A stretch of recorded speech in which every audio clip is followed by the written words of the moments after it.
Hi guys, இன்னைக்கு நம்ம இந்த ட்ராமாவோட நெக்ஸ்ட் பார்ட்டாக பார்க்க போகிறோம். இப்போ மோமோவும் நம்ம ஹீரோயின் கிட்ட நான் என் அப்பாவை வெறுக்கிறேன், அவர் எங்கள் அம்மாவுக்கு செய்கிற எல்லாத்தையும் வெறுக்கிறேன், அதை விட என்ன நானே வெறுக்கிறதுக்கு காரணம் என்னால் எதுவுமே பண்ண முடியாமல் இருக்கேன்னு சொல்லிட்டு ரொம்ப ஃபீல் பண்ணுறா.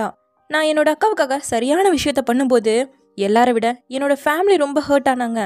இதனால என் தம்பி கூட ஹாஸ்டலில் போய் தங்கிட்டான். எனக்கே என்ன பண்ணுறதுன்னு தெரில. அவங்க உண்மையை ஒத்துக்காம அதை மாற்றி தான் சொன்னாங்களே தவிர ஏற்றுக்கல. இதனால எனக்கு ரொம்ப கோவம் வந்துச்சு. ஆனால் இப்போ அந்த கோவத்தை அப்படியே விட்டுட்டேங்கிற மாதிரி சொல்ல, இது மாதிரி எல்லாருக்குமே ஒவ்வொரு பிரச்சனை இருக்கு. ஆனால் நம்ம வளரும்போது இதெல்லாம் சரியாயிடுமான்னு கேட்க யாருக்கு தெரியுங்கிறது தான் பதில் கிடைக்குது. சரிவா, நம்ம டான்ஸ் பண்ணலான்னு சொல்லி 2 பேரும் சேர்ந்து மிரரை பார்த்துக்கிட்டே டான்ஸ் பண்ண ஆரம்பிச்சிட்டாங்க. வீட்டில் அம்மாவுக்கு பிளட் டெஸ்ட்டோட ரிசல்ட் வந்துருச்சு, நெகட்டிவ் தான் போட்டிருக்கு.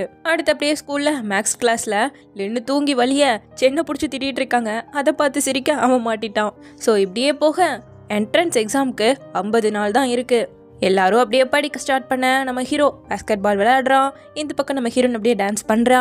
2 பேருமே பேசிக்கிறதுல இக்னோர் தான் பண்ணிக்கிறாங்க.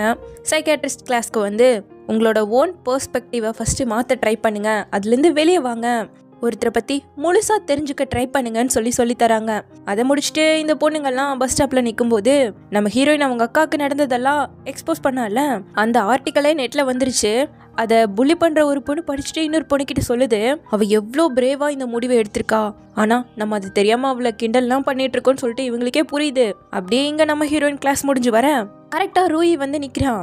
நான் பண்ணதுக்கு ஆல்ரெடி உங்கள் ஃபேமிலிக்கிட்டேயே போய் சாரி கேட்டு வந்துட்டோம், நீ தனிப்பட்ட முறையில் சாரி கேட்கணும்னு நினச்சேன்னா உன்னை மன்னிக்கிறவங்க ஆல்ரெடி இறந்து போயிட்டாங்கன்னு சொல்ல, நான் இந்த ஊரை விட்டே போக போகிறேன், உன்கிட்ட கடைசியாக பார்த்து குட் பை சொல்லன்னு தான் வந்தேன், நீ எடுத்த முடிவு எந்த தப்பும் கிடையாது, ரொம்ப தைரியமா அதை எக்ஸ்போஸ் பண்ணியிருக்க, என்னோட கல்யாணம் அதனால நின்று போனாலும் பரவாயில்ல, இப்போதான் எனக்கு நிம்மதியாக இருக்குது, பல வருஷமாக குற்ற உணர்வோடு இருந்தேன், இப்போ நான் ரிலீஃபாக ஃபீல் பண்ணுறேன், நானும் பேயும் காலேஜ்லலாம் ஒன்றை தான் படித்தோம், ஆனால் என்ன எங்களோட ரிலேஷன்ஷிப்பை வீட்டில் யாரும் ஏற்றுக்கல, அவளை அப்படியே விட்டுட்டு போகணுங்கிறது என்னோட எண்ணமே கிடையாது, அந்த வில்லேஜ் விட்டு போக சுத்தமாக மனசு இல்லாமல் தான் போனேன், அதுக்காக நான் பண்ணது தப்பாயிடாது, எத்தனையோ விஷயத்த பாவம் பே மட்டும் ஃபேஸ் பண்ணியிருக்கா, நான் ஒரு கோலையாக ஓடினது என்னோட தப்பு தான், இந்த தண்டனை கிடைக்கிறதுக்கு நானே தகுதியானவன் தான் சொல்லிட்டு இந்த பேயோட மியூசிக் பாக்ஸ் உன்கிட்ட இருக்கிறது தான் கரெக்டாக இருக்குன்னு சொல்லி அவகிட்டயே கொடுத்துட்டு போயிட்டான்.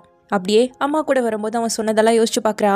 பாஸ்ட்லேயே ட்ராப் ஆகிடாத, உங்கள் அக்கா போலவே நீயும் சூப்பராக டான்ஸ் பண்ணுவேன், அவளால் நல்ல டான்ஸர் ஆக முடியல, ஒரு நல்ல வாழ்க்கையை வாழ முடியல, அவளுக்கு பதிலாக நீ ஒரு நல்ல வாழ்க்கையை வாழணும், இதுக்கு தான் அவளும் ஆசைப்படுவான்னு சொல்லியிருக்கான். இந்த பக்கம் நம்ம ஹீரோவை காட்ட அவன் இந்த வீட்டை விட்டே காலி பண்ணிட்டு போகிறான். அப்படி லக்கேஜ் எல்லாம் தூக்கி போட்டு காரில் போக ஆப்போசிட்ல ஹீரோயினை பார்க்குறான். அவளும் என்னதான் பேசலனாலும் ஹீரோட வீட்டை அப்படியே பார்த்துட்டு தான் போறா. ஃப்ரெஞ்ச் கிளாஸ் அட்டென்ட் பண்ணுறதுக்காக தான் ஹீரோ காலி பண்ணிட்டு இங்கேயே ஸ்டே பண்ணி படிக்கணுங்கிறதுக்காக வந்திருக்கான். ஸ்கூலுக்கெல்லாம் வரதில்லை. அவன் முடிச்சுட்டு இப்போ அம்மாவோட போக இவன் அந்த மரத்தில் தான் உட்காந்துட்டு இருக்கா. இவன் அப்படியே திரும்பினதும் டக்குன்னு ஒளிஞ்சுக்கிட்டான். அப்படியே மோமோவை காட்ட பாவம் அவங்க வீட்டில் இன்னும் சண்டை ஓஞ்ச பாடில்லை. ஸோ என்ன பண்ண முடியும், லைட்டை போட்டு வெளியே உட்காந்து படிச்சுட்டு இருக்கா. அதே மாதிரி தான் இங்கே ஹீரோயினோட வீட்லேயும் சண்டை. அந்த குருவியோட இறகு ஒன்று கீழே இருக்கவும் அதை எடுத்து பத்திரமா அக்கா ஞாபகமாக வச்சுருந்த அந்த பாக்ஸ்குள்ளே இதையும் போடுறா. அடுத்த நாள் எப்பவும் போல் அம்மா ஸ்கூலுக்கு கூப்பிட்டு போகும்போது இருமா அந்த ரெசிப்ட் எடுத்துகிட்டு வர மறந்துட்டேன்னு சொல்லிட்டு எடுக்க போக அந்த காசிப் பேசுகிற லேடி, உங்கள் அம்மா ஏன் பேசவே விட மாட்டேங்கிறாங்க, உண்மையா நீ தானே அவனோட அன்னைக்கு இருந்த அப்படிங்கிற மாதிரி சொல்ல, உங்களுக்கு என்ன உங்கள் வேலையை பார்க்குறீங்களான்னு திட்டி விட்டுட்டா.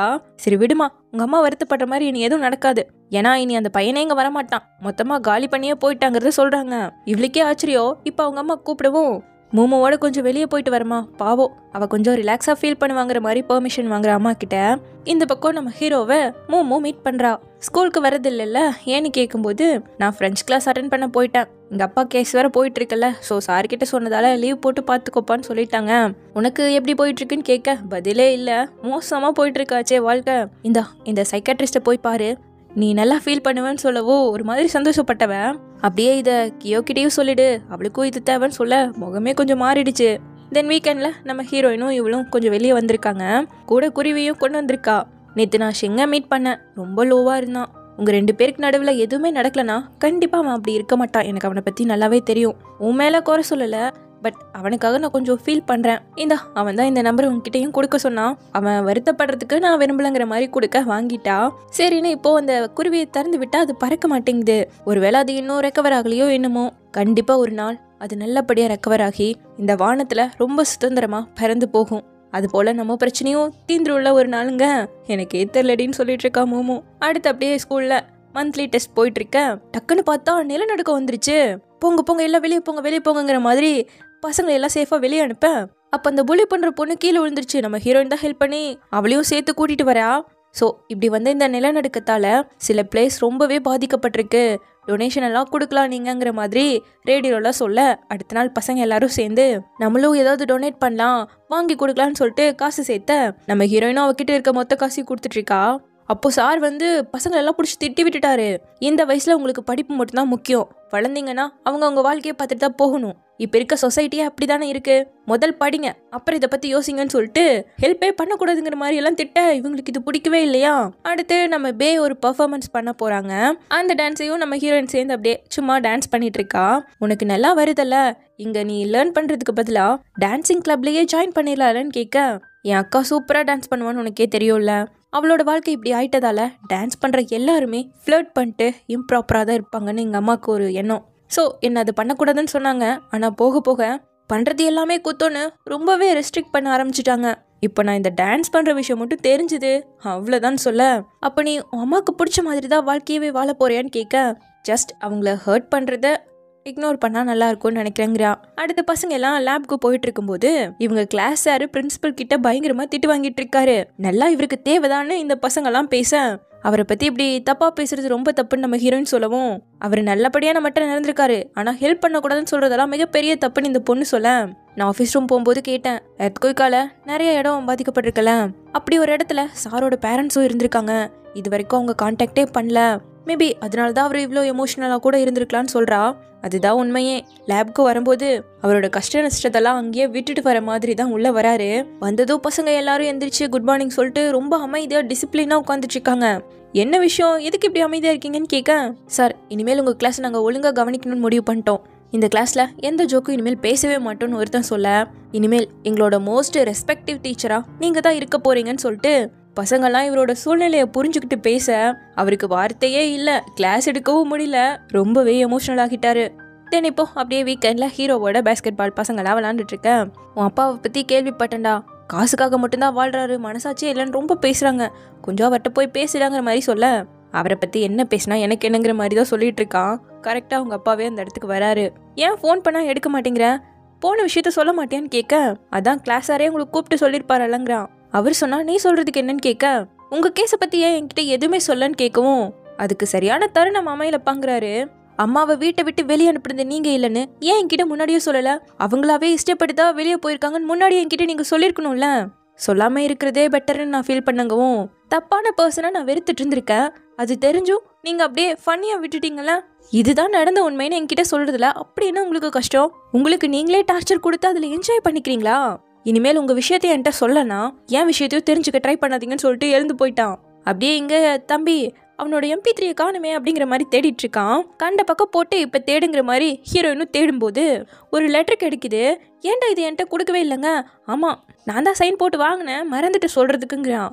உள்ள பிரிச்சு பார்க்க இவங்க அக்காவோட ஹாஸ்பிட்டல் மெடிக்கல் ரிப்போர்ட் வந்திருக்கு. அதுல அவங்க அக்காவுக்கு எந்த பாதிப்பும் இல்லை, நார்மலா இருக்காங்கன்னு தான் போட்டிருக்கு.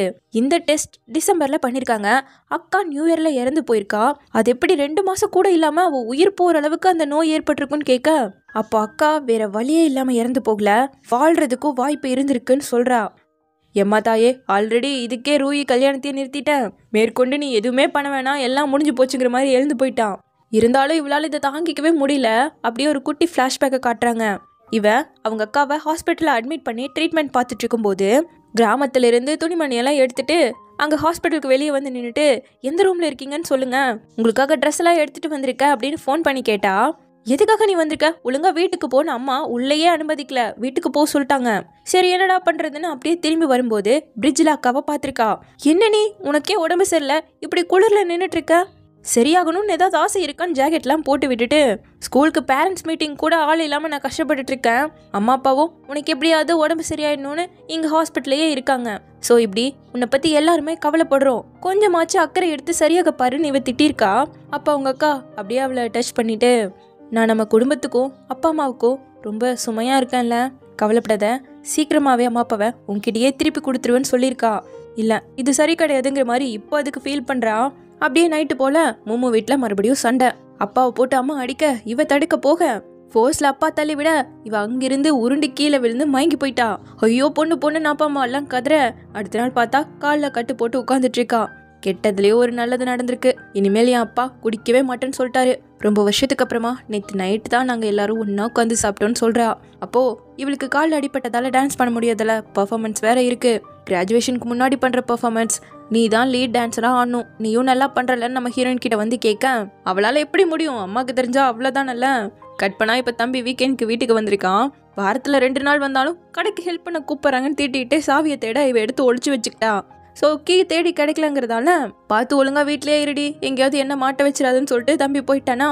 இப்போ இவ அந்த மியூசிக் பாக்ஸை பார்த்துக்கிட்டே ஒரு குட்டி ஃப்ளாஷ்பேக்கு. சின்ன வயசாக இருக்கும்போது அக்கா இவளுக்கு டான்ஸ்லாம் சொல்லி கொடுத்துருப்பா. பெருசாகி 2 பேரும் ஒன்றா டான்ஸ் பண்ணணும்னு அப்போ ப்ராமிஸ்லாம் பண்ணியிருப்பாங்க. ஆனால் ஸ்கூலில் மூமுக்கு பதிலாக நீ ஆடின்னு அந்த பொண்ணு கேட்கும்போது இவளால் முடியலல்ல, அதுதான் யோசிச்சுட்டு இருக்கா. இங்கே பார்த்தா பர்ஃபார்மன்ஸ் நடக்க போகுது. இப்போ என்ன பண்ணுறது, நீ இல்லாமல் நாங்கள் எப்படி ஆடுறதுன்னு பேசிகிட்டு இருக்க. நான் டான்ஸ் பண்ணுறேன்னு சொல்லி நம்ம ஹீரோயின் வந்துட்டா. கரெக்டாக இந்த டான்ஸை பார்க்குறதுக்கு நம்ம ஹீரோ ஃப்ரெண்ட்ஸ் எல்லாம் கூப்பிட்டு இங்கே வந்திருக்கான். இப்போது நம்ம ஹீரோயினும் ஸ்டேஜில் ஏறி டான்ஸ் பண்ண ஆரம்பிக்க இவனாலேயே இதை நம்ப முடியல. அப்படியே அழகா அவள் டான்ஸ் பண்ண, அவளையே இவனும் பார்க்க. ஸ்டேஷனில் எவ்வளோ கஷ்டப்பட்டா, அப்போ நம்ம ஹீரோ வந்து ஹெல்ப் பண்ணா, அவனோட கொஞ்ச நாள் ஸ்டே பண்ணா, அப்புறம் பிரிஞ்சு போயிட்டா. இது எல்லாமே 2 பேருக்குள்ளே ஓடிக்கிட்டே இருக்கு. ஸோ இப்படியே சூப்பராக அந்த டான்ஸ் முடிய கரெக்டாக அங்கே அம்மாவும் தம்பியும் வருவாங்களாம். அது கியூ மாதிரியே இருக்கே அப்படின்னு சொல்லிட்டு அவங்க வர, அவங்கள பார்த்து இவ தெரிஞ்சு ஓட ஆரம்பிச்சிட்டா. இதை ஹீரோ நோட் பண்ணிட்டு அவள் கையை பிடிச்சிட்டு இந்த பக்கமாக கூட்டிகிட்டு போயிட்டான். இப்போ அம்மா வந்து கியூ இங்கே வந்தாலே அப்படின்னு சொல்லி கேட்க, அவள் எப்படிமா டான்ஸ் பண்ண முடியும், அதுக்கெல்லாம் வாய்ப்பே இல்லைன்னு இவ சமாளிச்சிட்டா. இந்த பக்கம் பார்த்தா நல்ல வேலை ஹீரோ வந்து காப்பாத்துனதால தானே தப்புச்சா. அப்படியே அவனை பார்த்துக்கிட்டே அவனோட கூட ஓடி வந்துட்டே இருக்கான். எதுவுமே பேசல, நேராக மரத்தடியை கொண்டு வந்து விட்டுட்டு அப்படியே அவளை பார்க்குறான். இவ்வளோ பார்த்துட்டே இருக்கா. அப்படியே கிளம்பிட்டான். நைட்டு போல தம்பி நீ தானே அந்த ஸ்டேஜில் இருந்த, நீயா இருக்க வாய்ப்பே இல்லைன்னு தான் அம்மாவை நான் கன்வின்ஸ் பண்ணேன்னு சொல்ல, ரொம்ப தேங்க்யூடாங்கிறான். நீயும் அந்த ஸ்டேஜில் மாதிரியே ரொம்ப அழகாக இருந்தேன்னு சொல்ல இவளுக்கு ஒரு மாதிரியா இருக்கு. அடுத்த நாள் லஞ்ச் வாங்கிட்டு வர, நீயான் கூப்பிட்டு வா இங்கே உட்காந்து சாப்பிடுங்கிறா. அந்த புள்ளி பண்ண பொண்ணுமே இனிமேல் எங்களோடவே சேர்ந்து சாப்பிடலாங்குது. பாஸ்ட்டை பற்றியெல்லாம் நினைக்க வேணாம், இனிமேல் ஃப்ரெண்ட்ஸாக இருக்கலான்னு சொல்லிட்டு 4 பேருமா ஃப்ரெண்ட்ஸ் ஆகிட்டாங்க. அப்படியே இங்கே ஹீரோ கிளாஸில் தானே இருக்கான். அப்போது அவனுக்கு ஒரு மெசேஜ் வருது. அவங்க அப்பா மேலே போட்ட கேஸ் இன்னும் கொஞ்சம் தீவிரமாயிடுச்சு, போய் அவர்கிட்ட பேசிடாங்கிற மாதிரி சொல்கிறாங்க. ஸோ இப்போ நேராக இவன் அப்பாவோட கேர்ள் ஃப்ரெண்டை மீட் பண்ணி, என் அப்பா காசுக்காக ஏதாவது ஒரு பேஷண்ட்டை கொண்டாரான்னு கேட்க, ஒரு பொண்ணை கூப்பிட்டு வந்தாங்க. லாஸ்ட் ஸ்டேஜ் கேன்சர், எந்த ஹாஸ்பிட்டலுமே எடுத்துக்கல. கடைசியில் இங்கே வந்து அவங்க அம்மா அப்பா ரொம்ப கெஞ்சுவும் தான். உன் அப்பா தான் இறக்கப்பட்டு சரின்னு சொன்னார். முதல் சர்ஜரி நல்லபடியாக முடிஞ்சுது. ஆனால் 2வது சர்ஜரியை அந்த பேஷண்ட்டால் தாங்கிக்க முடியாமல் இறந்து போயிட்டாங்க. ஸோ உன் அப்பாவோட தப்புனால தான் அவங்க இறந்து போயிட்டாங்கன்னு சொல்லி அவங்க பில்லை கூட பே பண்ணாமல் ரொம்ப சண்டை போட்டாங்க. ஸோ இன்வெஸ்டிகேஷன் அப்பா மேலே போகிறதால ஹாஸ்பிட்டலும் அவரை சஸ்பெண்ட் பண்ணியிருக்கு. ஸோ இதெல்லாம் கேட்டு கஷ்டமாக இருக்கவும் நேராக அப்பாவை பார்க்க வரான். அவரு குக் பண்ணிட்டுருக்காரு. என்னடா இங்கே வந்திருக்கேன்னு கேட்க, ஏன் நான் வரக்கூடாதா, அதெல்லாம் தாராளமாக வரலாம், என் பொருளை ஒன்று எடுக்க வந்தங்கிற மாதிரி அப்படியே உட்காந்துக்க.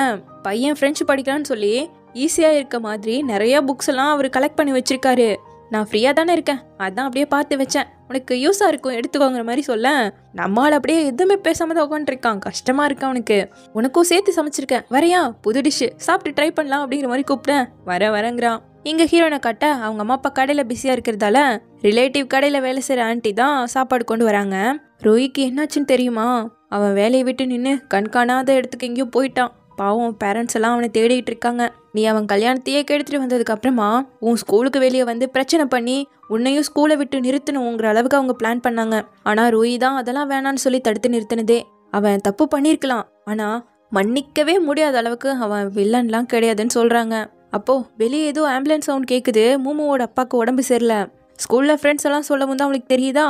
ஸோ ஈவினிங் இவளை அம்மா கூப்பிட வரவும், மூமு அப்பாவுக்கு உடம்பு சரியில்லை, நம்ம போய் பார்த்துட்டு வந்துடலான்னு சொல்லி கூட்டிகிட்டு வந்துட்டா. உன் அப்பாவை பார்க்கறதுக்காக தான் வந்திருக்கோமா, நீ ஏதாவது சாப்பிட்டியாங்க, அவள் சாப்பிடவே இல்லை, போய் அவளுக்கு சாப்பாடு வாங்கி கொடுங்கிற மாதிரி அனுப்பி வச்சுட்டாங்க அம்மா. அவள் அழுதுகிட்டே அதை சாப்பிட்டுட்டு இருக்கான். எங்கள் அப்பாவுக்கு liver cancer last stage, chemotherapy பண்ணா ஒரு கொஞ்சம் வருஷம் வாழுவார், இல்லைன்னா சீக்கிரமாகவே இறந்து போயிடுவார். நான் அவர் குடிக்கும்போது தினம் சீக்கிரம் செத்துணுன்னு தான் வேண்டுவேன். ஆனால் இப்போ அது நடக்கும்போது என்னால் ஃபேஸ் பண்ணவே முடியலை.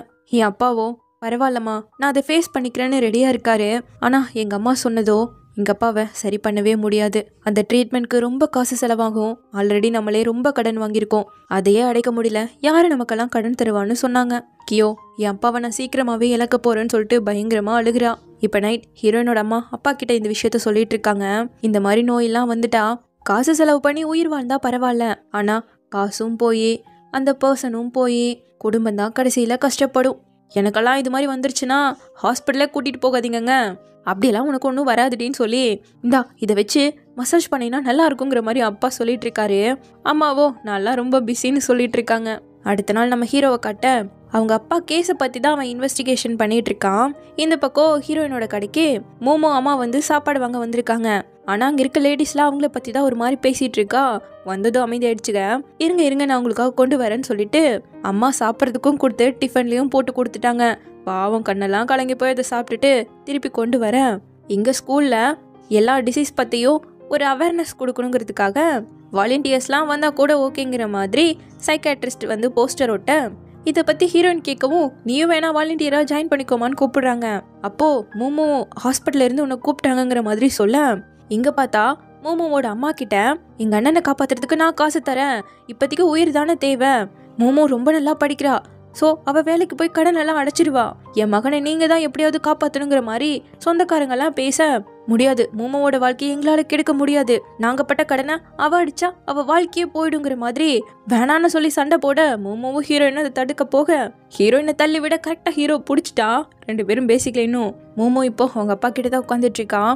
நீ சின்ன வயசாக இருக்கும்போது நம்ம குடும்பம் ரொம்ப சந்தோஷமா இருந்ததில்ல, ஒவ்வொரு நியூ இயருக்கும் அவ்வளோ அழகாக செலிப்ரேட் பண்ணுவோம், அப்படிப்பட்ட அழகான குடும்பத்தை நானே நாஸ்தி பண்ணிட்டல்ல மோமோ, நான் கொஞ்ச நாள்லயே இறந்துடுவேன், நீ படித்து முடிச்சு காலேஜ் போகிறது, வேலைக்கு போகிறது, கல்யாணம் பண்ணுறதுன்னு உன் வாழ்க்கையில் நடக்க போகிறதுலாம் நான் பார்க்கணுன்னு ஆசைப்பட்றேன், ஆனால் என் தப்புனால இப்போ நான் பாதியிலேயே போக போகிறேன், தயவு செஞ்சு என்னை மன்னிச்சிடுமா, இந்த அப்பாவை மன்னிச்சிடுமான்னு சொல்லி ரொம்ப ஃபீல் பண்ணி அழுக.